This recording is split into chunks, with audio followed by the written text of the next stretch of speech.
little light reading there, Kevin? Yeah, a little light reading.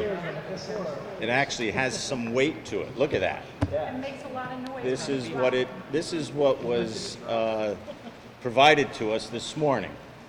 It's what the majority has worked on for the past 4 days, and literally was given to us middle of last night. So anybody that woke up 7 o'clock this morning only had 4 hours before the start of what was posted as an 11 o'clock session. They had 4 days, we had 4 hours. I don't think that's an appropriate way to do the people's business. You really have 837 pages of legislation here.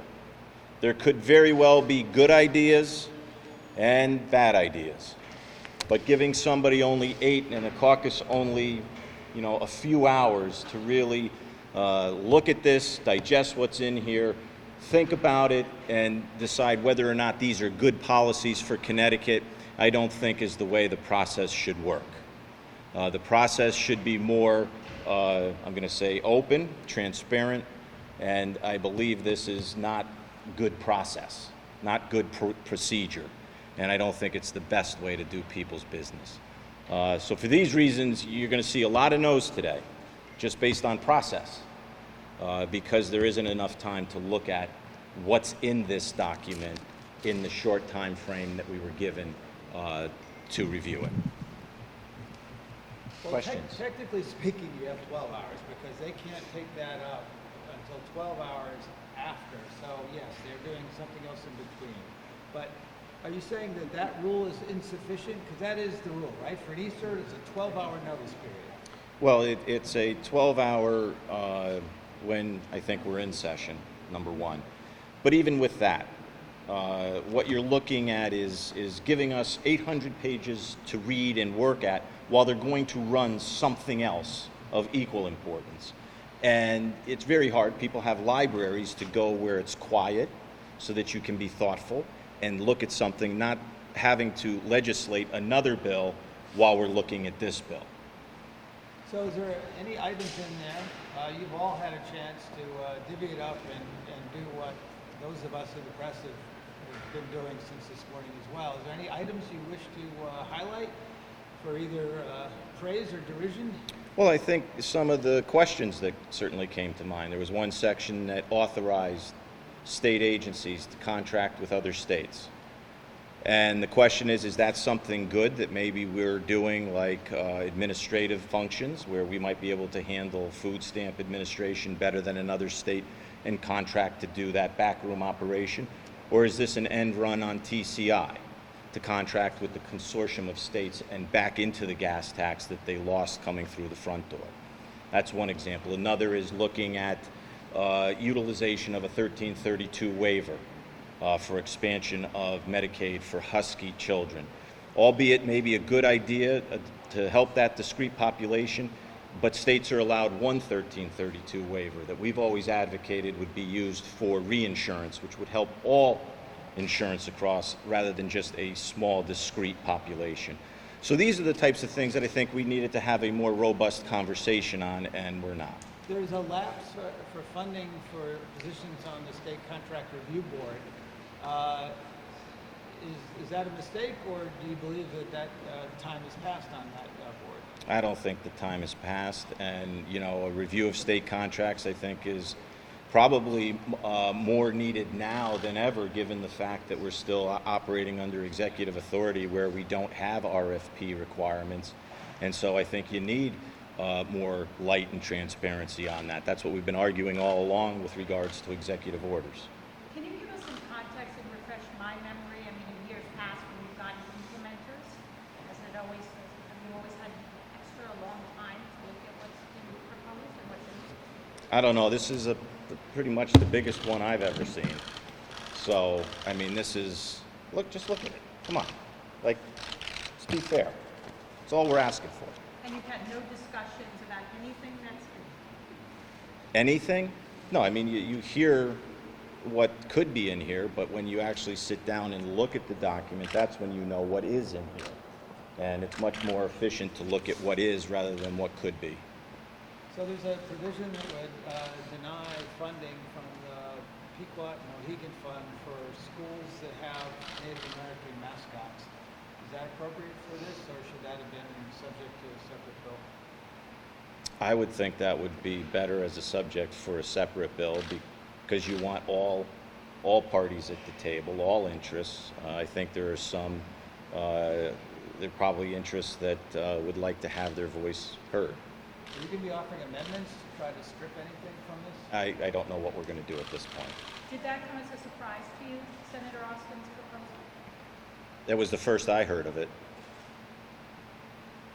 Where does your caucus stand on marijuana? Do you expect any votes to change? I don't. I mean, I think we just voted on this last week. We didn't like the policy then. I don't think anything changed that made it more favorable. I think what we've heard when we've gone back to our communities is that marijuana is not good for Connecticut, not good for our kids in the future. And when people start thinking about, you know, wherever somebody can smoke a cigarette, they can smoke marijuana. You know, that could be at the beach when you're building sandcastles with your kids. The person 2 blankets over is going to be smoking marijuana. And is that what you want to expose Connecticut families and Connecticut children to? So I think our no's have become harder since the last time we voted. I mean, do you have a concern, though, that, you know, it's already here in the illegal sense and in the medicinal sense, and we're losing revenue to other states? Well, I think that's the problem with the discussion this year is the Democrats have made this a conversation on finance and revenue, looking at the money, not looking at what's good for our kids and what's good for the future of Connecticut. We've always focused on the social policy and what's good for children, and that's why we could remain a no despite the revenue issue. So, Senator, how would you explain to, the average person that you voted for the budget, but you didn't vote for the language to implement the budget? Well, this isn't just limited to those items contained in the budget. It goes beyond budget. There's other items like I was talking about health care, Medicaid expansion. There's issues with regards to election law. There's a lot of things in this that go and transcend the budget. So you have to look at not only the budget, but what other policies are in here that we found objectionable to and voted against during session. So you got to look at all those issues. I think Senator Minor wants to address the class. So, Sure. section 322, what's in section 322? Anybody know what's in section 322? Pay as you throw. Pay as you throw. More than one chief elected official has lost their job because they tried to get pay as you throw done. No one ever said to me they were going to put pay as you throw in the implementer. No one ever said to me they were going to. They were no one. Is it voluntary or mandatory? Mandatory, shall and shall implement. When it says shall develop, shall implement, it's no longer voluntary. When section 53 says you got to get permission of a Native American tribe in your district to use the likeness in your district, Wamogo is a regional school system. You think one phone call from Senate Democrats? One phone call giving you a heads up? No. Just because you're in the majority doesn't mean you should act this way. Just because the governor's office couldn't get things through the legislative cycle doesn't mean you jam it in the implementer. So that's your reason why I vote no on the implementer. I vote no and I'm mad. And people in the state of Connecticut are getting mad because this majority is running this like a train. Like a train, and nobody wants to question them. I got private citizens asking me why things are happening up here and why they never read about it in the newspaper. Look at section 322. Tell me what it says. Tell me it doesn't say shall. Tell me the administration, Katie Dykes, isn't going to get pay as you throw. One of you, tell me.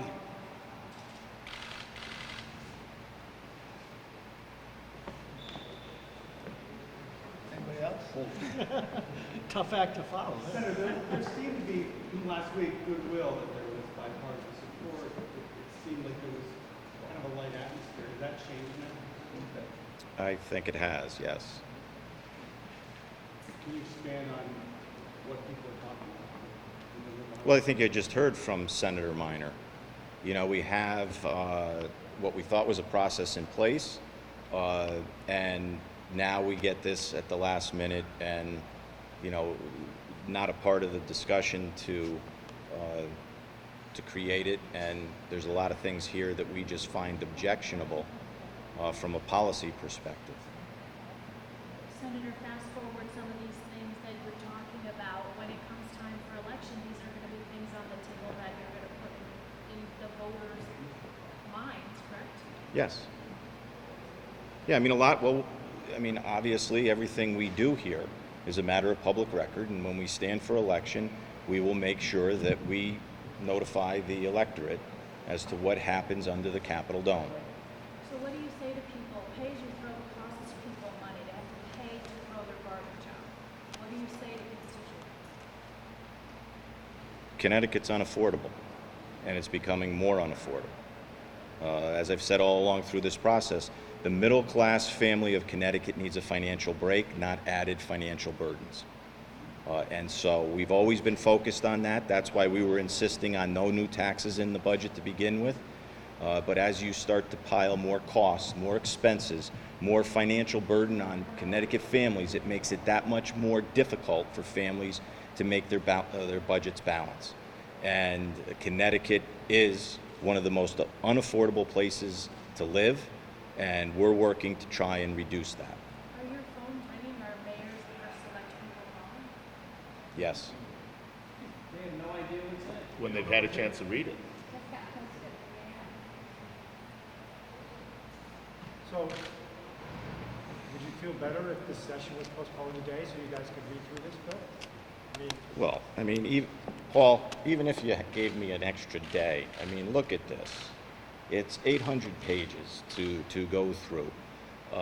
Once again, they had 4 days to put this together, to prepare it. They're on offense. You know, they have the majority, they have the agenda. We're on defense. We get to react to what play they call. So to put together a document over 4 days that's 800 pages long, even if you gave us 1 day or 2 days, it takes a lot longer to look through this and see what, not only what they're saying, but what is the purpose behind it. Like I gave you the example of the state agencies contracting. Is that for an administrative purposes, or is it to get around TCI? And that might take a few days to ferret that out. is there an element of payback at play here for Republicans taking advantage of the rule of unlimited debate here to thwart the Democratic priorities? I don't know what the intent is. I don't look. Paul, what time did we start every day? I'm asking you guys, do you think there's a bit of payback in this implementer bill? The Speaker of the House certainly seemed to imply that he was going to bring back possibly TCIP because he was unhappy with how things were going in the House. So as Republicans, that's all I'm asking guys. Do you think there's an element of payback in that implementer bill? I don't think so. Okay.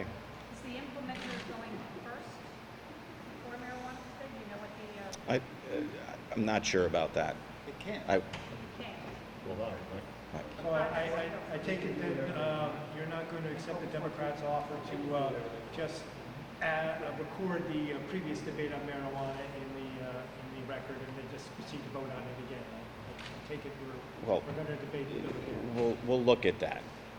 Okay, we'll look at that issue. Thanks, everyone. Okay, thank you.